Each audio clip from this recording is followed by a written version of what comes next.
Radio Intereconomía. La información precisa y detallada. La información que usted desea conocer. En Radio Intereconomía, Pulso Geopolítico. Análisis sobre los nuevos desafíos mundiales. Presenta Rafa Jiménez.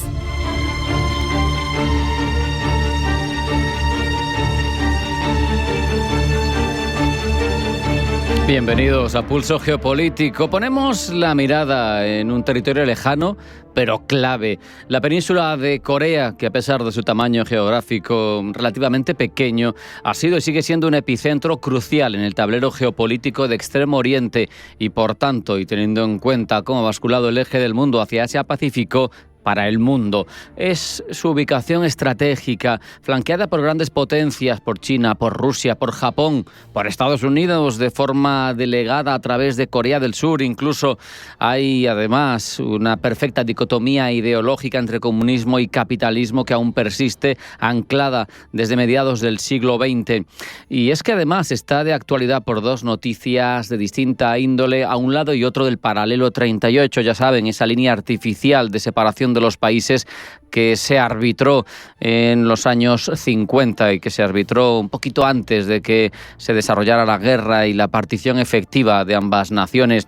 Por un lado, la visita del secretario del Consejo de Seguridad de Rusia, de Sergei Shoigu, a Pyongyang para reunirse con Kim Jong-un, y todo en el contexto de una cada vez más creciente alianza militar entre Corea del Norte y Rusia, que subraya la fuerza, el vigor de un eje que desafía el orden geopolítico existente. Es, lo saben, de particular preocupación debido a la capacidad nuclear del vecino del norte, de la Corea del Norte, al norte de ese paralelo 38, su historial de desarrollo de misiles balísticos y su beligerancia a la hora de demostrar de forma práctica, aunque sea con ensayos, su capacidad para sobrevolar, por ejemplo, vecinos como es el caso de Japón. La visita de Shoigu, además, justo unos días después de esos ataques con drones por parte de Ucrania en localizaciones tan lejanas desde el campo de batalla como Siberia, destruyendo además parte de la flota aérea estratégica de Rusia, es una especulación y levanta especulaciones verdaderamente preocupantes en torno a las colaboraciones entre ambas naciones, porque son desestabilizantes, sin duda, las declaraciones que siempre en torno a su beligerancia deja claras Kim Jong-un. Por otro lado, al sur del paralelo 38 tenemos al nuevo presidente de Corea del Sur, a Lee Jae-myung. Después de una grave crisis política, se cierra de esta manera la destitución de su antecesor por esa declaración del Estado y de la ley marcial sin justificación suficiente. Demuestra que las dinámicas internas en Seúl van mejor, pero también sabemos que es evidente la vocación del sur hacia el norte, esa declaración de intenciones, dejando claro que no renuncian, al menos por la parte sur, a una reunificación a futuro de la península, como se ha mostrado en distintas declaraciones a lo largo de la historia de separación de estos países. No obstante, eso hay que combinarlo por parte del nuevo líder con su refuerzo de la alianza con Estados Unidos, que demuestra que sigue un pilar fundamental de la defensa surcoreana, y eso sin olvidar también el historial de dictaduras, de regímenes militares que tiene el sur, que igual no nos lo parece por la dialéctica que hemos establecido desde una visión eurocéntrica de la realidad coreana, en la que el norte son los malos, el sur son los buenos, el norte es una dictadura, el sur es una democracia. Eso es bastante reciente, tiene un historial muy largo también de dictaduras, y lo que es cierto es que uno ha sido comunista y otro ha sido más cercano a Estados Unidos. Lo que viene a demostrarnos todo esto es que la península de Corea es un medidor perfecto de las relaciones de las principales potencias mundiales. Es un termómetro más que interesante, porque vemos como esas dos naciones, con unas derivas por una parte muy distintas por las opciones político-económicas que han elegido,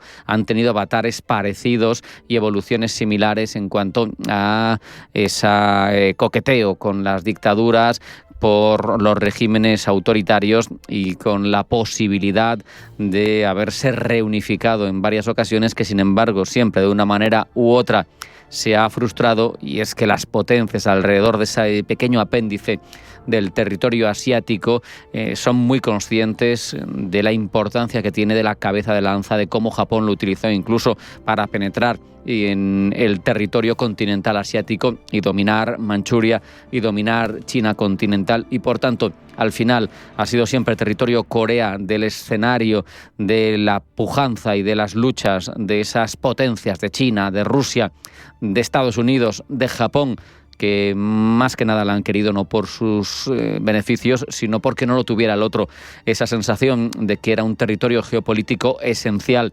Al final, desde Seúl se intenta recuperar el poder blando que ha tenido en ciertas épocas, esa capacidad de actor clave económico en la región. Desde el norte se intenta garantizar una independencia que se dice por parte del líder hereditario de Kim Jong-un, garantizada únicamente por su posesión de armas nucleares, pero al final nos interesa reflexionar sobre el momento que vive una península, como digo, que es el termómetro de las relaciones internacionales y que en un momento en el que sabemos se especula también con futuros enfrentamientos, por ejemplo, a costa del deseo manifestado una y otra vez por Pekín de conseguir unificar su territorio con Taiwán, es sin duda un elemento clave. El equilibrio de poder en Extremo Oriente está en constante evolución, con tensiones históricas, con competencias tecnológicas y económicas y con desafíos políticos internos, en este caso de una nación y otra, a ambos lados del paralelo 38, que contribuyen a un panorama más que complejo. La creciente participación de Rusia y su apuesta por el vecino norteño en la dinámica regional solo añade una capa más de complejidad a la situación. Por eso queremos reflexionar sobre la diplomacia pragmática del nuevo gobierno surcoreano como una posibilidad de desescalar tensiones con Pyongyang, pero en cualquier caso con la mirada puesta en que la estabilidad de la península de Corea no es solo una cuestión regional, tiene implicaciones directas para la seguridad y para la economía globales, y nos vuelve a demostrar que un pequeño trozo de tierra es y seguirá siendo un punto neurálgico de la geopolítica mundial. Por lo tanto, ojo a visor con este asunto. Vamos a hacer una pequeña parada. A la vuelta, titulares de la actualidad geopolítica que elabora Blanca del Tronco. No se vayan, porque enseguida sigue Pulso Geopolítico en Intereconomía.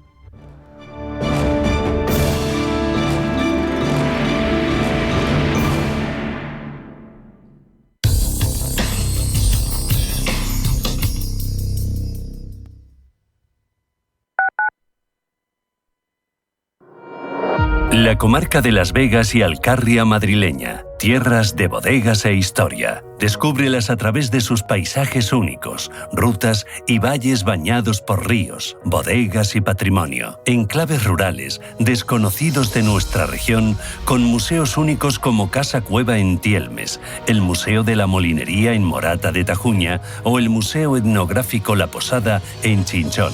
Y si buscas entornos naturales, la comarca de Las Vegas y Alcarria te ofrece rutas como los Cortados en Titulcia, la senda ecológica del Tajo en Villamanrique de Tajo o visitas a las huertas de Fuentidueña de Tajo o Carabaña. Madden Rural, el Madrid que no te esperas. ¿Sabía usted que unos pies con problemas pueden paralizar nuestro ritmo de vida? Le proponemos una solución indolora, con una mínima incisión y con anestesia local aplicando las técnicas más avanzadas en cirugía del pie. Clínica Jiménez, calle Alcalá 378. Diagnóstico gratuito, 91 367 0071. Centro reconocido y autorizado por la Consejería de Salud y la Comunidad Económica Europea, 91 367 0071. Isabel tiene la toallita en sus manos, se dispone a encestarla, mira su objetivo, lanza y ¡a la papelera! Tirar toallitas y cualquier otro residuo al inodoro puede atascar las tuberías de tu vivienda y supone una amenaza para el medio ambiente. Juega limpio. Encesta las toallitas en la papelera. Canal de Isabel II. Cuidamos el agua. Cada sábado, en Rienda Suelta, te contamos todo lo que se cuece en el panorama ecuestre. Deporte, actualidad, ocio, cultura, tradición, salud y mucho más. De 2 a 3 de la tarde, todos los sábados, en Radio Intereconomía, galopamos en las ondas con Rienda Suelta. Radio Intereconomía.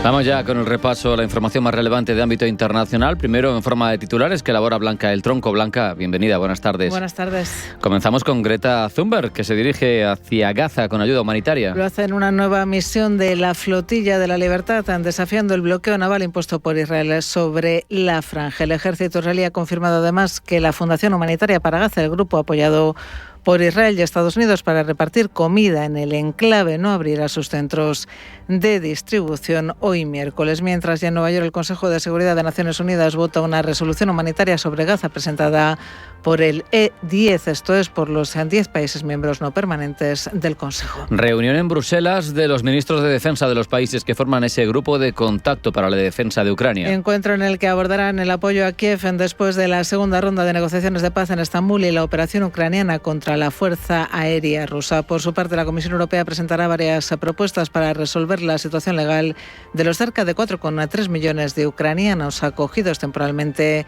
en la Unión Europea desde que comenzó la guerra en Ucrania en febrero del 2022. Este miércoles entra en vigor la subida del 25 al 50% en los aranceles al acero y al aluminio. Subida anunciada por Donald Trump y que entra en vigor el mismo día en el que el secretario de Comercio de Estados Unidos, Howard Lutnick, defiende ante un comité del Senado la política de su gobierno que ha desatado una guerra comercial con decenas de países. Bruselas presenta su paquete de primavera del semestre europeo. Paquete que, entre otras cosas, analiza el cumplimiento de los planes fiscales de los Estados miembros mientras emite recomendaciones económicas para todos ellos y analiza el despliegue de sus planes nacionales de recuperación. Ali Khamenei critica la propuesta nuclear de Estados Unidos y asegura que no detendrá el enriquecimiento de uranio. El líder supremo de Irán, Ali Khamenei, ha criticado la propuesta de Estados Unidos para cerrar un acuerdo nuclear por considerarla contraria a los principios de autosuficiencia de la República Islámica y asegura que el país continuará enriqueciendo uranio. Países Bajos se encamina hacia nuevas elecciones. Lo hace tras la caída del gabinete de coalición que ha gobernado el país desde julio del año pasado, después de que la derecha de Geert Wilders abandonara el gobierno de forma repentina, centrándose ahora en hacer campaña contra el asilo en busca de dirigir el futuro ejecutivo.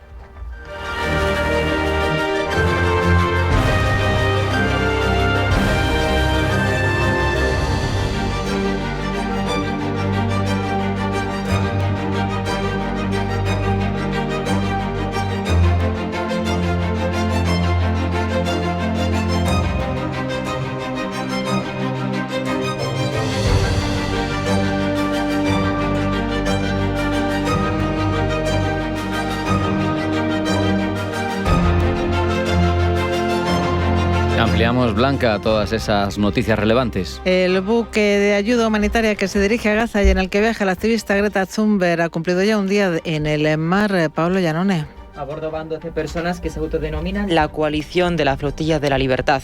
En mayo ya intentaron zarpar, pero su barco fue atacado por drones que obligaron a abortar la misión. Los ataques fueron vinculados a Israel, que no hizo ningún comentario al respecto. Esta vez, como decimos, han logrado superar el primer día de su travesía. Cada varias horas comparten su ubicación en coordenadas por redes sociales y anoche compartieron un vídeo por su canal de Telegram. Greta is nervous right now. I'm not. This is just how I am. Según los monitoreos de las plataformas que siguen el movimiento del barco, si todo va según lo previsto, podrían alcanzar las orillas de Gaza dentro de una semana, con el objetivo de la misión que, dice Greta Thunberg, es romper el bloqueo israelí y entregar suministros esenciales a la población de Gaza. We are doing this because no matter what odds we are against, we have to keep trying.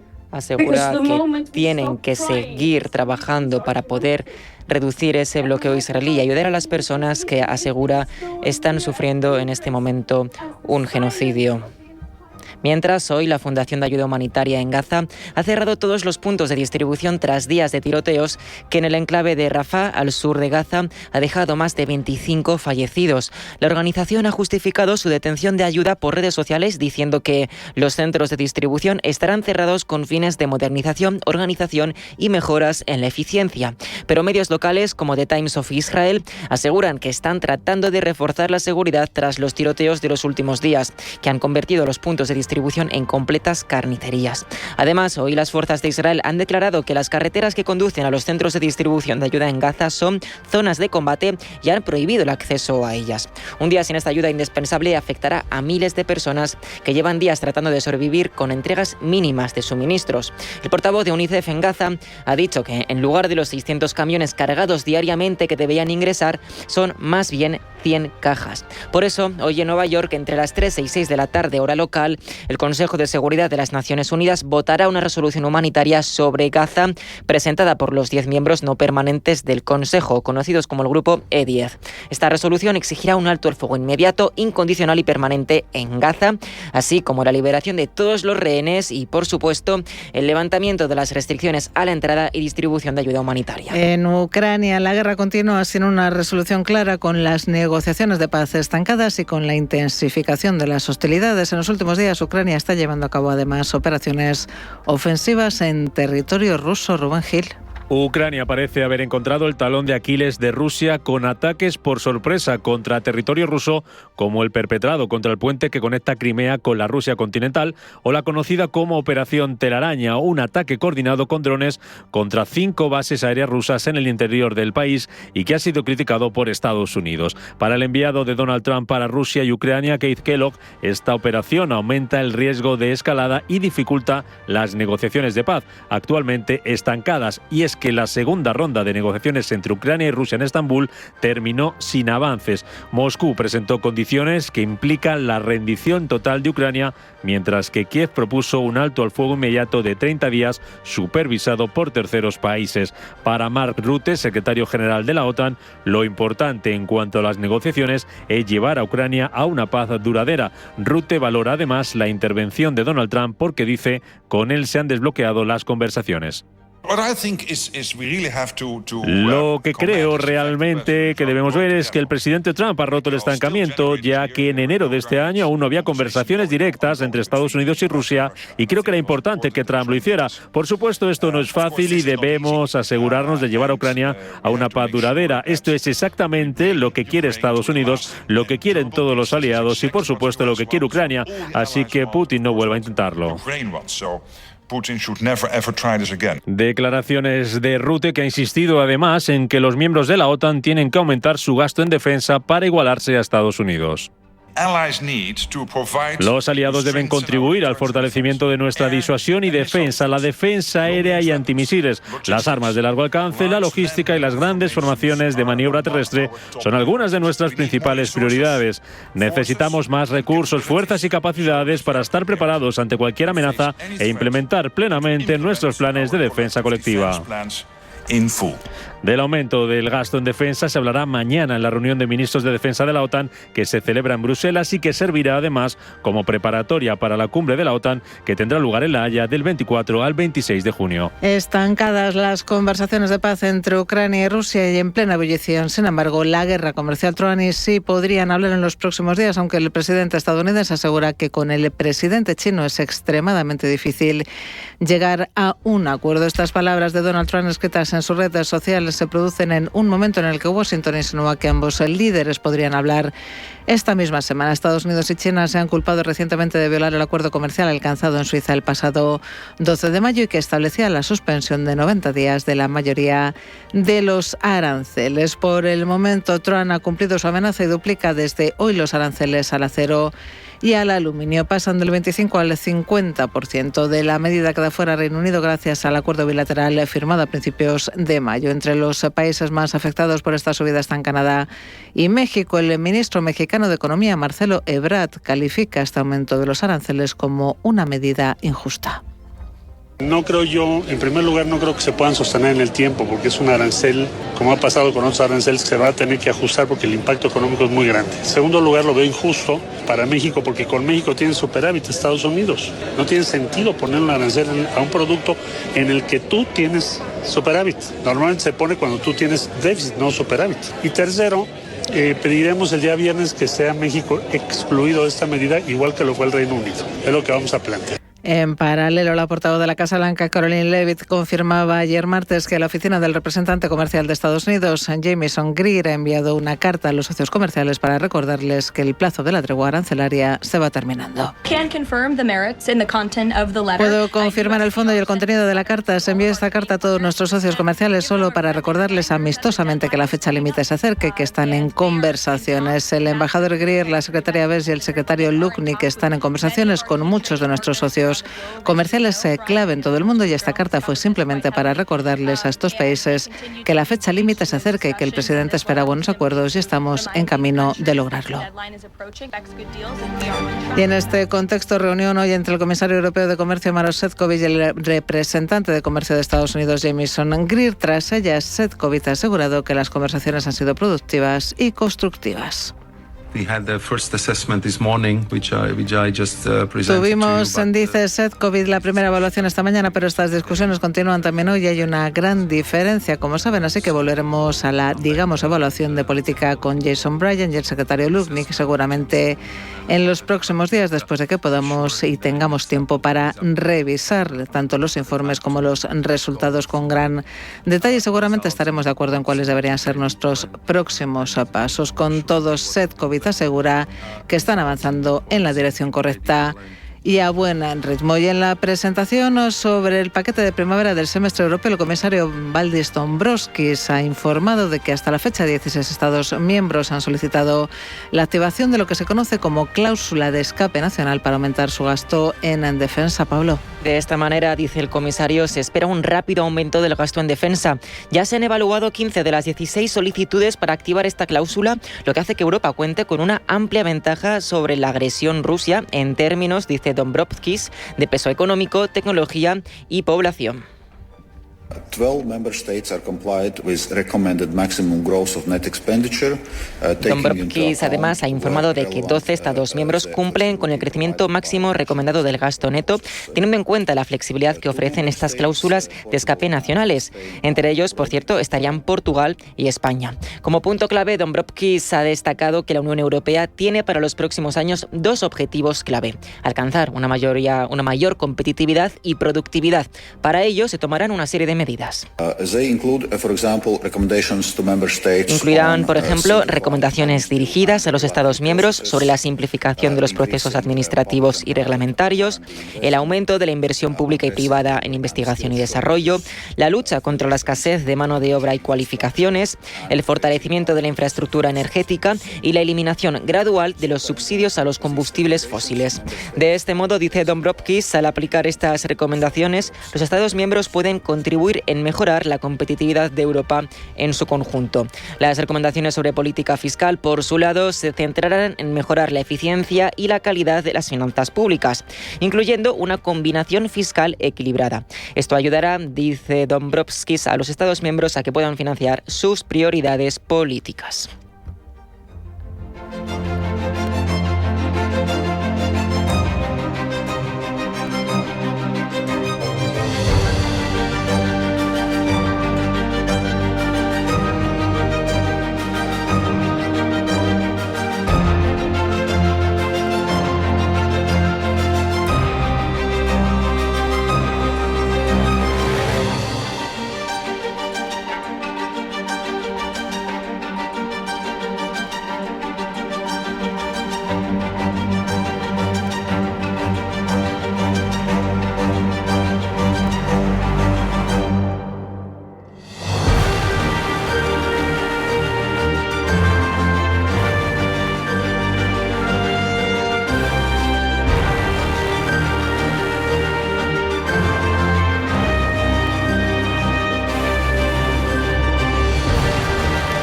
Repasamos cómo nos cuentan la actualidad geopolítica internacional las principales cabeceras. Nos repasamos gracias a la labor de Pablo Llanone. Pablo, bienvenido, buenas tardes. Buenas tardes. Comenzamos en Asia porque Hindustan Times nos informa de que el secretario de Comercio de Estados Unidos, Howard Lutnick, considera irritantes las armas rusas, pero también la membresía de India en los BRICS. Lo ha dicho en Washington D.C., en un evento organizado por el Foro de Asociación Estratégica entre Estados Unidos y la India. Aquí ha dicho que formar parte de los BRICS BRICS aleja a Nueva Delhi del dólar y su hegemonía, lo cual no es la manera, dice Lutnick, de hacer amigos ni de influir en la gente de Estados Unidos. The Times of India se hace eco de las palabras que la mujer del vicepresidente J.D. Vance, Usha Vance, dedica a Modi tras su visita a la India. Lo ha dicho en Washington, D.C., en un evento organizado por el Foro de Asociación Estratégica entre Estados Unidos y la India. Nos vamos a la BBC porque nos recuerda hoy que Gran Bretaña está preparándose y preparado para la batalla. Gran Bretaña invertirá 2.000 millones de libras adicionales en drones y buscará introducir armas y tácticas desarrolladas durante la guerra en Ucrania para prepararla para el combate, según ha informado The Guardian, dice BBC. El secretario de Defensa, John Healey, ha afirmado además que el ejército se volvería 10 veces más letal. En la portada del periódico BBC también aparece una gran imagen de turistas frente a enormes columnas de ceniza gris durante la erupción del Etna en Sicilia. El estadounidense Axios dice que Donald Trump guarda silencio sobre el sorprendente ataque con drones de Ucrania a Rusia, mientras su administración culpa al Estado profundo. Mientras los ucranianos y sus aliados elogiaban el avance, algunos influyentes de la administración Trump se han mostrado enfadados porque Kiev no había informado a Trump sobre la operación con antelación. Para la esfera trumpiana ha sido un ataque contraproducente, teniendo en cuenta las nacientes conversaciones de paz. Temen que este conflicto arrastre a Estados Unidos más adentro del conflicto. Y entre tanto, el New York Times nos comparte más información sobre este llamativo ataque de Ucrania a Rusia. El primer día pensábamos que los drones empleados eran simples drones FDV controlados por personas, pero nos han llegado noticias recientes. Se ha confirmado que han incorporado sistemas de inteligencia artificial que les permitieron identificar y atacar objetivos específicos. Por cierto, Russia Today se hace eco de que el New York Times dice que estos ataques no van a impedir que Rusia siga actuando en la zona de la operación militar especial.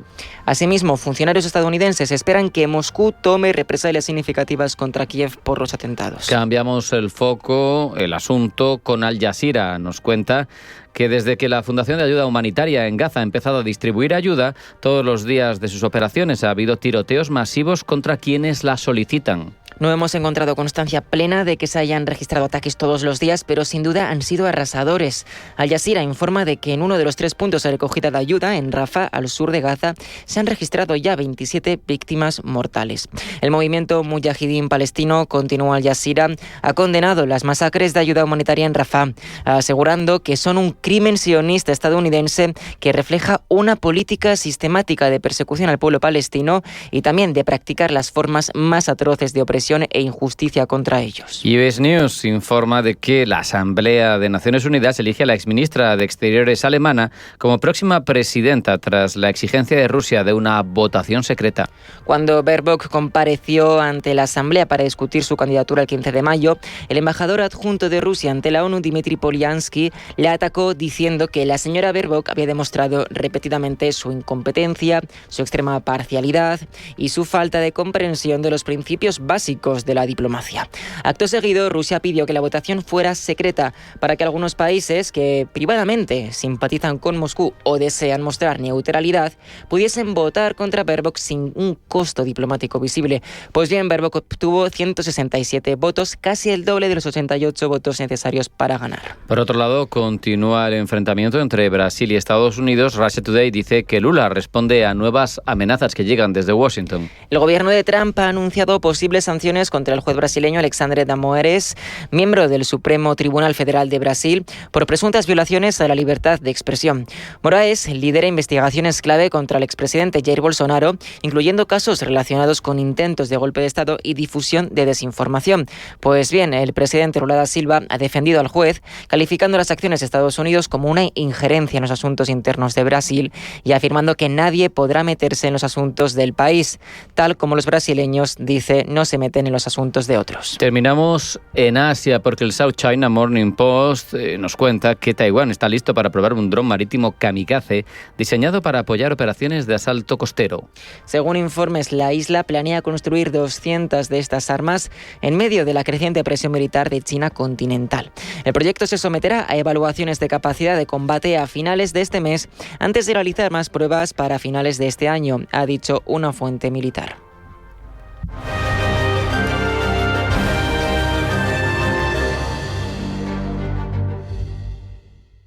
¿Quieres aprender a invertir? En Banco Big ponemos a tu disposición una demo de nuestra plataforma de broker con 100.000 euros ficticios para que practiques tus inversiones a tiempo real y sin condiciones. Entra en bancobig.es y descúbrela. Banco Big. Nos mueven tus valores.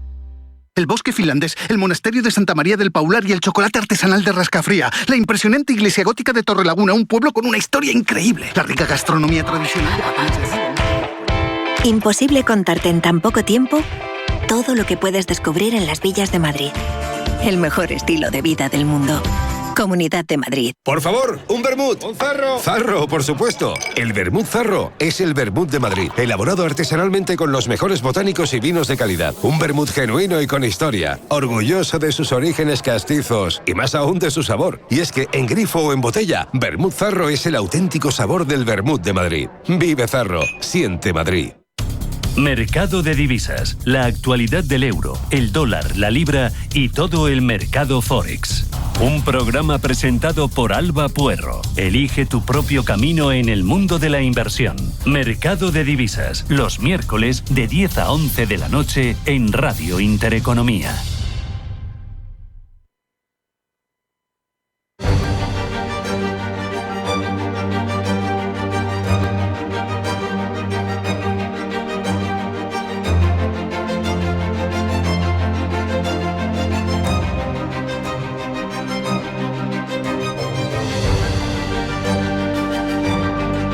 En Radio Intereconomía, Pulso Geopolítico. En pleno proceso de rearme europeo, es inevitable hablar de industria de la defensa y lo vamos a hacer los próximos minutos con FEINDEF, que reúne a los principales actores de la cadena de suministro de defensa y seguridad y se configura en un espacio clave para forjar alianzas estratégicas en un sector que es fundamental siempre, pero más en esta coyuntura tan compleja que se adivina a futuro. Y para ello charlamos ya con Ángel Olivares, que es presidente de Fundación FEINDEF. Ángel, bienvenido, buenas tardes. Hola, buenas tardes. Hemos visto esa Feria Internacional de Defensa y Seguridad de España, 600 expositores, 61 países, organismos internacionales. Bueno, pues todo una referencia, un sitio donde estar. ¿Qué balance hacemos de esta edición?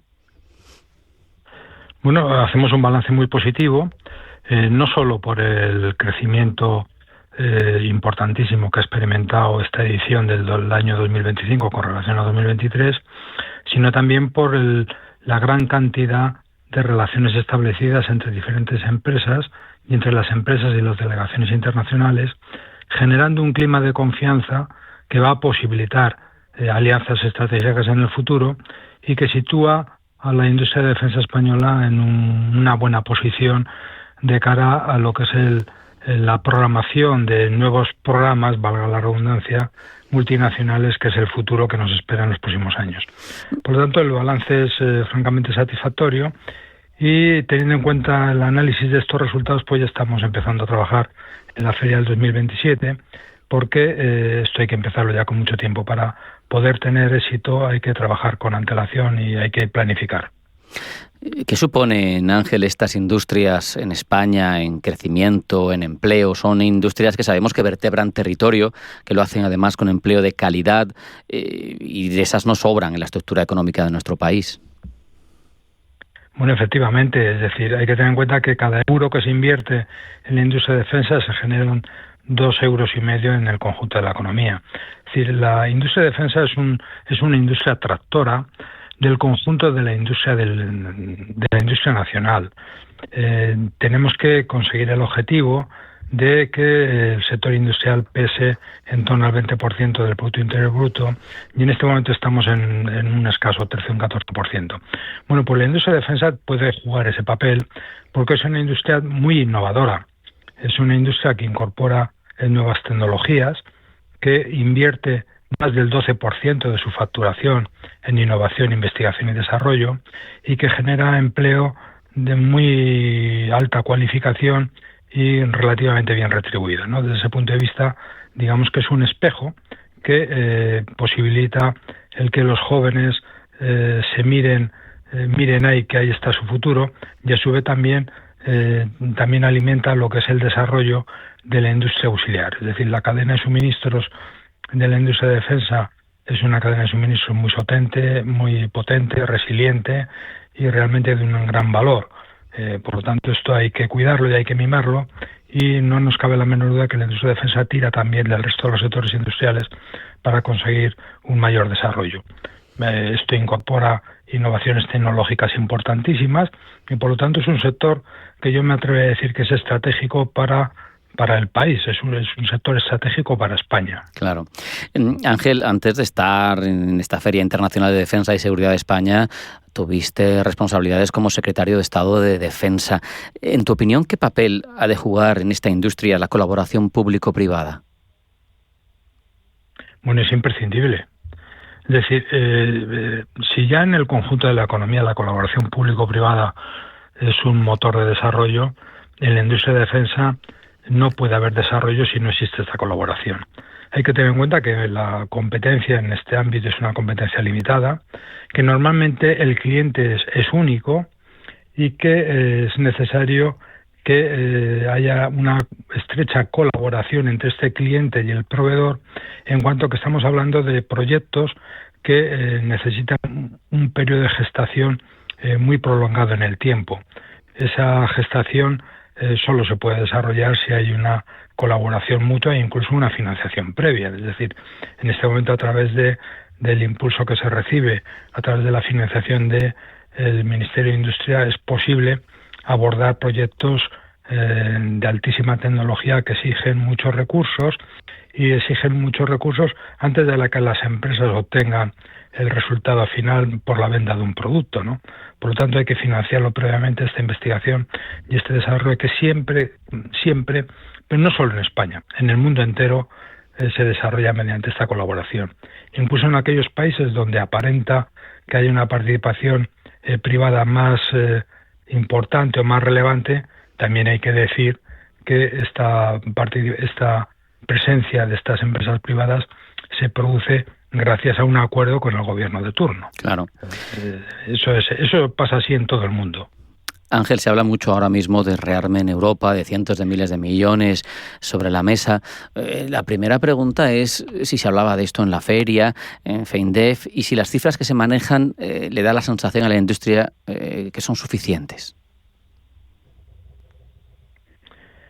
Bueno, teniendo en cuenta los retos que tenemos por delante, pues la verdad hay una conciencia generalizada de que es necesario hacer un gran esfuerzo económico que nos permita hacer frente a los retos que tenemos. Es decir, digamos la invasión de Ucrania por parte de Rusia ha puesto de relieve algunas deficiencias que tenía la industria europea de defensa importantes, que se desvelan fundamentalmente por la capacidad industrial que sea suficientemente importante como para poder prestar los medios suficientes para que Ucrania pueda defenderse en virtud del derecho a legítima defensa que está reconocido en la Carta de Naciones Unidas, ¿no?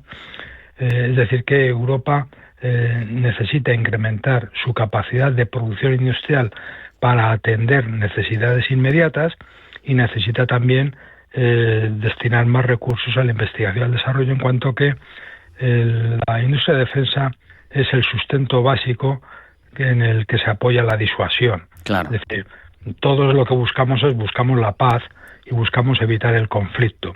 Para evitar el conflicto hay que tener una industria de defensa que permita a las Fuerzas Armadas de cada uno de los países el prestar los materiales necesarios para que esa disuasión sea creíble y sea real.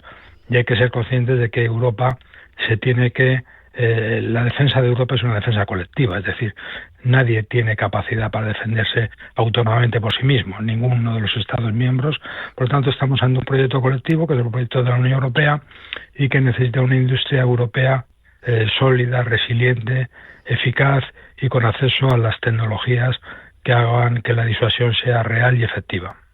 Claro, Ángel, a mí, una vez convenido que hay una apuesta grande sobre la mesa y que puede ser suficiente, me surgió otra duda, precisamente los tiempos y las capacidades. Es decir, tenemos una catarata de millones sobre la mesa, habrá muchos pedidos, pero la industria europea de la defensa, tal y como está, ¿será capaz de atender a lo que se le pide en tiempo y forma?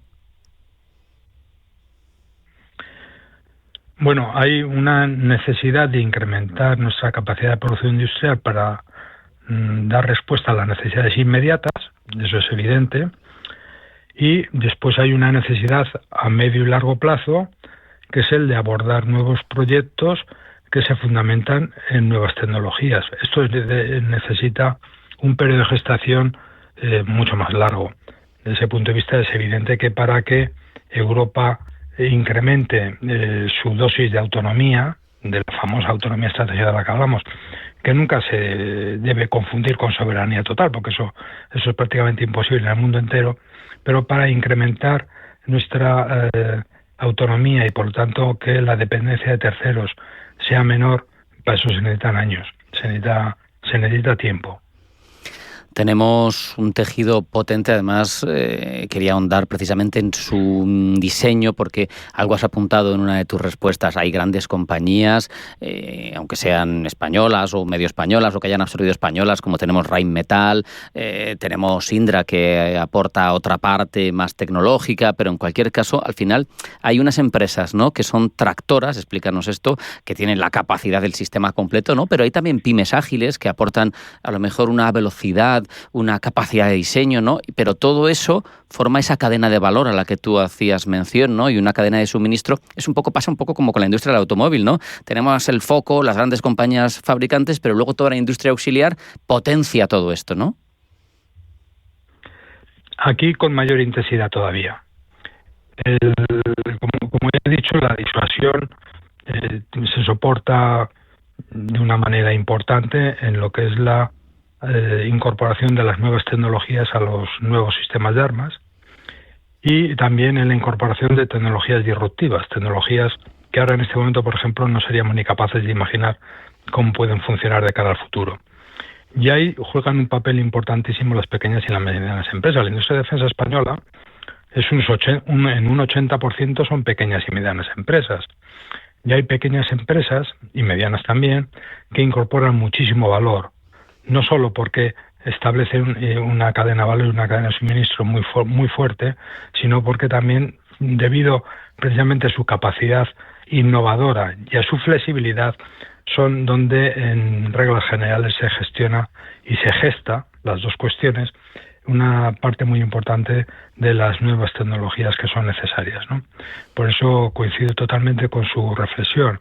Es decir, la industria de defensa se sustenta en gran parte en esta pequeña y mediana empresa, y las empresas tractoras, las empresas digamos de mayor nivel o que tienen más fortaleza económica, lo que deben hacer es amparar, nunca asfixiar, es decir, nunca coartar esa iniciativa, esa flexibilidad que tiene la pequeña y mediana empresa, sino que deben amparar, proporcionarle los medios financieros que son necesarios para el desarrollo de sus productos, porque eso sin duda repercute en beneficio de todos, repercute en beneficio de la gran empresa, de la empresa emergente y, en resumidas cuentas, en beneficio de España y de su defensa.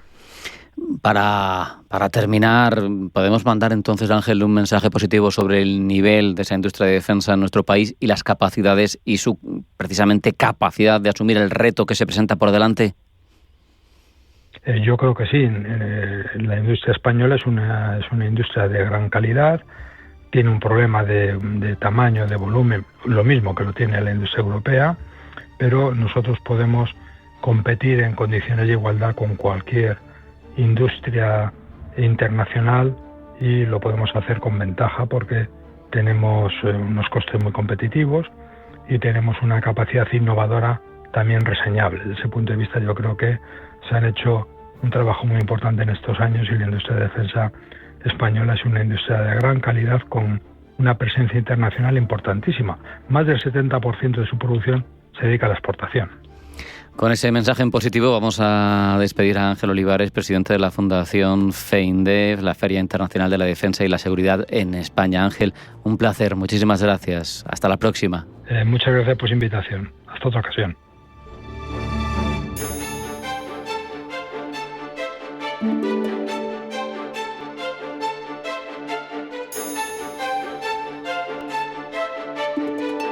En Radio Intereconomía, Pulso Geopolítico. Presenta Rafa Jiménez. El periodo de hegemonía prácticamente monopolar que siguió a la caída del muro de Berlín utilizó las herramientas de la OMC, las rondas de comercio, para configurar un mundo globalizado que nos daba la sensación de que iba a ser para siempre. Sin embargo, ahora lo que parece es que estamos en un punto de inflexión, en un momento en el que se reconfigura el orden mundial y vemos cómo todo cambia muy rápido a nuestro alrededor. De ello vamos a charlar con Rafael Calduch Cervera, que es profesor de Relaciones Internacionales de la Universidad Camilo José Cela. Rafael, bienvenido, buenas tardes. Hola, buenas tardes, ¿qué tal? Rafael, ¿estamos ante el final de la globalización como la conocimos o ante una transformación profunda que va a dar lugar a una globalización fragmentada, más geopolitizada? Bueno, lo primero que había que es diferenciar, porque tú has explicado muy bien, dos conceptos diferentes pero has utilizado el mismo término. Eso es una consecuencia de que en inglés se utiliza el mismo término globalization tanto para lo que en castellano llamamos mundialización, de lo que ahora también denominamos en castellano globalización. Uh-huh. A ver, te lo digo porque eso da la respuesta a la pregunta que estás haciendo. La mundialización es un proceso que se inicia sobre todo con el descubrimiento y conquista de los siglos XV en adelante, y por tanto es un proceso en el que las distintas regiones del mundo de forma progresiva se van interconectando. Es un proceso que dura varios siglos y que se hace por transferencia. ¿Por transferencia de quién? De unas potencias colonizadoras que van descubriendo y conquistando territorios y regiones en el continente americano, en Asia, en el continente africano, etcétera, progresivamente. Por tanto, cuando hablamos de mundialización hablamos de un proceso histórico de convertir lo local en mundial. Cuando hablamos de globalización ahora en castellano, estamos hablando de un proceso de retos y fenómenos universales de origen. Por tanto, que nacen desde el principio con un alcance mundial, universal. Por ejemplo, Internet, que originariamente era una red que se creó en Estados Unidos en los años 60, solo para cuestiones de seguridad, etcétera. Internet pasa del año 2000, que tenía en torno a 850 millones de usuarios, a la actualidad, es decir, en 25 años, un cuarto de siglo, ha pasado a tener más de 5.600 millones de usuarios. Eso significa que en menos de un cuarto de siglo se ha convertido en una forma de interconectividad mundial. Eso no había pasado nunca en la historia de la humanidad. Por tanto, la gestión de Internet de hoy ya no es de unos países y de otros, es universal. ¿Me explico, no? Sí, perfectamente. Es otro planteamiento. Cuando tú, un fenómeno que es de origen universal, lo intentas gestionar de manera mundial, surge un disparate. Ejemplo, en 1948 se declara que los derechos humanos son universales, los tiene cualquier ser humano en todo el mundo. Por tanto, se dice los derechos humanos tienen que reconocerse de manera universal. Pero en cambio la gestión de la protección de los derechos humanos se hace país por país y región por región. El resultado, que efectivamente tenemos desigualdades en la protección de los derechos humanos extremas entre países que todavía ni tan siquiera reconocen la igualdad de género, con otros países mucho más avanzados, donde estamos no solamente ya reconociendo la igualdad de género, intentando lograr que la sociedad practique ese reconocimiento, ¿no? Fíjate, Rafael, pero... ¿Ves la diferencia? Sí, Por perfectamente, tanto, pero... La respuesta es clara. Estamos pasando de una realidad mundial a una realidad universal. Fíjate, me encanta... De unos problemas que se podía gestionar regionalmente a unos problemas que se tienen que gestionar universalmente.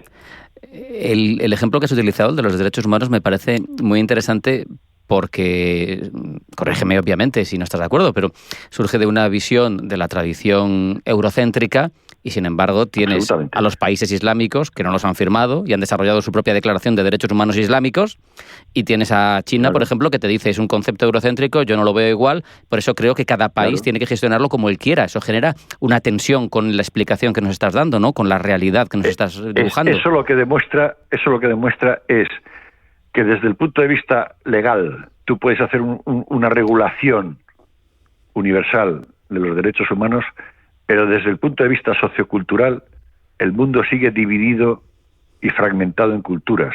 Tú puedes crear un instrumento de conectividad, porque no es solamente comunicación, es interacción humana, lo que permite Internet, de conectividad universal, y sin embargo estará fragmentado internamente por las diferencias socioculturales.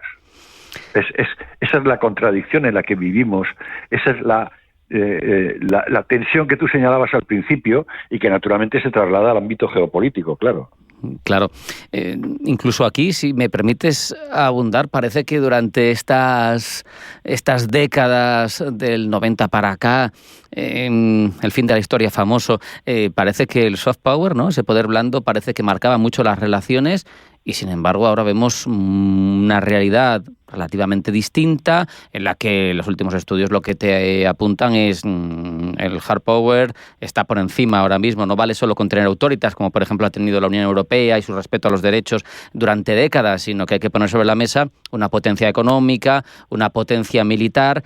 ¿Dónde queda ese poder blando, o hacia dónde va a ir ese poder blando en esa gestión de una realidad que tú mencionabas, que tú explicabas?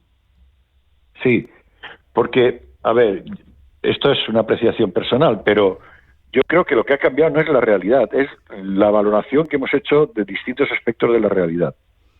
Yo creo que saliendo de la... A ver, lo diré de esta manera. Una vez entra en crisis el sistema de la bipolaridad nuclear estratégica, que, ojo, fue brutalmente decisivo, porque cualquier enfrentamiento militar directo entre Estados Unidos y la Unión Soviética podía escalar a una guerra nuclear total que borraría a la humanidad. Una vez se relaja eso porque desaparece la Unión Soviética, nos pasamos a la ingenua expectativa de que hemos dominado ese peligro y que, por tanto, lo importante ya no es ese peligro que desaparece del arma nuclear estratégica, sino otras formas de poder más cotidiano, que es el soft power, ¿no? La influencia, el liderazgo, etcétera. Pero ese poder nuclear estratégico seguía estando ahí. Otra cosa es que cambiamos la percepción y la valoración de esa realidad. Yo eso lo explicaba mucho en clase.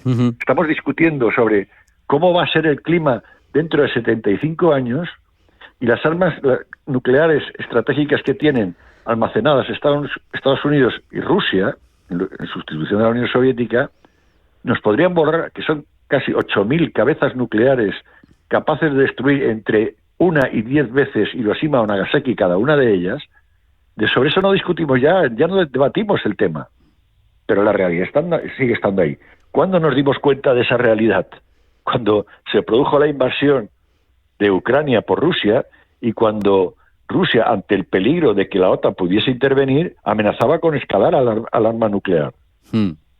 ¿Entiendes el problema? Totalmente. No es que la realidad cambiase, es que cambiamos nuestra valoración de la realidad. De hecho, ahí cambió la doctrina Putin, la doctrina de las armas estratégicas a las armas tácticas, y dijo, yo las puedo utilizar. Cambió un poco mi doctrina, digo que la destrucción mutua asegurada ya no nos disuade, como nos disuadía en otra época, y la puedo poner sobre el campo de batalla. Y como sigo teniendo los arsenales, y todo el mundo sabe que los sigo teniendo, aunque hasta ahora no hubiese amenazado con ellos, simplemente lo pongo encima de la mesa. ¿Y el resultado cuál fue? Que efectivamente dimos todo el apoyo de material, logístico, de telecomunicaciones, de satélite, etcétera, a Ucrania, pero no pusimos botas sobre el terreno. Claro, porque eso ya es una vuelta de tuerca. Claro, es que eso es entrar en un riesgo real. Lo mismo que ahora. Claro, Ucrania ha hecho un ataque convencional, pero le ha destruido casi 1/3 de lo que son los elementos, lo que se llaman los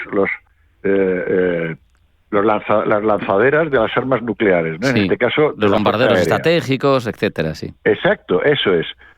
Claro, si tú haces un ataque convencional, la respuesta no puede ser nuclear, porque hay una desproporción. Y si tú haces esa escalada, tú no sabes cómo va a reaccionar tu enemigo nuclear, que es Estados Unidos.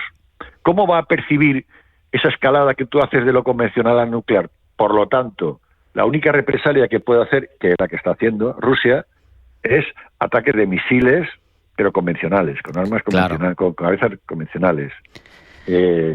Lo mismo que el poder económico. El poder económico nunca desapareció, siempre estuvo ahí. ¿Qué es lo que no siempre estuvo ahí como potencia económica y tecnológica? Porque lo económico y lo tecnológico van de la mano. China no era una potencia económica y tecnológica en los años 60 y 70 u 80. Total. Te iba a preguntar... Es una potencia capaz de enfrentarse abiertamente en lo económico y tecnológico a Estados Unidos, como lo acaba de hacer con los aranceles, con la amenaza de aranceles. Por ahí quería preguntarte, a ver si te animas a... sabemos que había bipolaridad en la Guerra Fría, cae la Unión Soviética y una suerte de monopolaridad durante varias décadas. Rusia sigue teniendo la capacidad que tú explicas de la destrucción, pero como potencia económica, demográfica, le falta... cero a la izquierda. Le falta talla. Entonces ahora te pregunto, ¿hacia dónde vamos? ¿Hacia una bipolaridad China-Estados Unidos? ¿Hacia una apolaridad de un mundo fragmentado en el que los conflictos se resuelven bilateralmente? ¿O cero polaridad, como dicen algunos? ¿Dónde crees que nos vamos a situar en esta transición que vivimos? En la transición, porque lo señalas muy bien, no estamos en el final del proceso de globalización en el sentido de universalidad. Estamos en el comienzo, pero en esa transición yo lo que percibo cada vez más claramente es lo que denominaría una rivalidad diferenciada. ¿Qué es eso de una rivalidad diferenciada?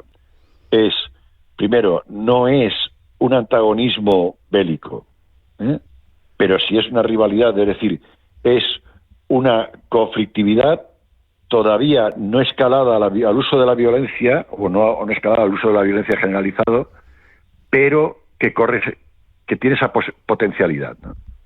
Y diferenciada, ¿por qué? Porque la rivalidad que se tiene por parte de los países de Europa Occidental y también de Estados Unidos, aunque cada vez quiere desentenderse más, con respecto a Rusia, es una rivalidad estratégica, militar. La rivalidad que tiene la Unión Europea, Estados Unidos con China, o al revés, China con Estados Unidos y la Unión Europea, es una rivalidad económica y tecnológica. No es una rivalidad militar, o al menos no lo es todavía. Claro. Por tanto, ¿por qué? Porque China hoy por hoy no juega a ser una potencia militar mundial como pretende Rusia. Juega a ser una potencia militar regional. Juega a que Estados Unidos no domine el área Indo-Pacífica. ¿Por qué? Porque esa área la considera su área de expansión económica natural. Y por tanto trata de protegerla de la hegemonía, de la militarización que puede hacer la hegemonía norteamericana, que como sabes tiene aliados con Australia y Nueva Zelanda, tiene bases en Japón, tenemos AUKUS, tenemos Quad, Sur, tenemos muchos instrumentos allí, efectivamente. Entonces, lo que quiere es que la hegemonía militar de Estados Unidos en la región Indo-Pacífica, neutralizarla para poder ejercer su liderazgo exclusivo económico-tecnológico en esa zona y utilizarlo como palanca para proyectarse en el mundo occidental, en donde sabe que tiene una rivalidad muy seria. O sea, aquí hablamos, por ejemplo, de los chips, y los chips ordinarios los fabrican en Taiwán, pero los chips de superconductores más avanzados se diseñan y se fabrican exclusivamente en Estados Unidos, ¿no? Por poner ejemplos. Sí, un análisis... Estamos en una rivalidad diferenciada. Con esa reflexión nos vamos a quedar, Rafael. No hay tiempo para más. Rivalidad diferenciada. Me ha encantado hablar contigo de este panorama apasionante que vivimos. Rafael Calduch, profesor de Relaciones Internacionales de la Universidad Camilo José Cela. Muchas gracias. Un abrazo. Hasta la próxima. Estar con vosotros y vuestros oyentes. Hasta que ha llegado Pulso Geopolítico. No hay tiempo para más. Pasen buena tarde, sean felices y mañana más.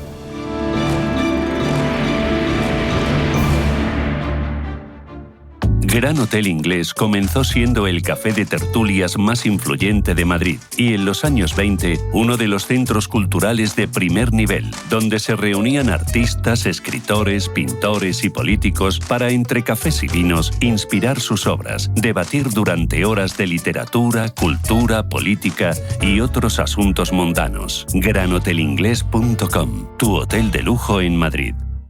En Finaccess Value queremos ayudarte a conseguir tus objetivos financieros. Finaccess Value, gestión de patrimonios centrados en la prudencia y la gestión del riesgo. Un enfoque global y más de 20 años del grupo Finaccess nos avalan. Más información en finaccessvalue.es y en el 91 737 4114. Finaccess Value, agencia de valores, figura inscrita en CNMV con el número 301. En Castilla y León, todo nace sabiendo. Sabe reconocer la excelencia de las cosas buenas, al arte de hacer feliz al paladar y dejar el corazón contento. Sabe degustar estrellas y conservar nuestra historia para disfrutar del presente. Tierra de Sabor, el arte de degustar la vida. Junta de Castilla y León. La Hora de Miguel Ángel es un programa dedicado a la salud y la prevención de enfermedades. Con un lenguaje claro y sencillo, te explica cómo llevar una vida saludable. La Hora de Miguel Ángel, todas las noches a las 12 en Radio Intereconomía. Antes de que amanezca te acompaña, escucha y ameniza las mañanas en Radio Intereconomía. Antes de que amanezca, con Guillermo Sancho Muela, de martes a viernes de 6 a 7 de la mañana en Radio Intereconomía.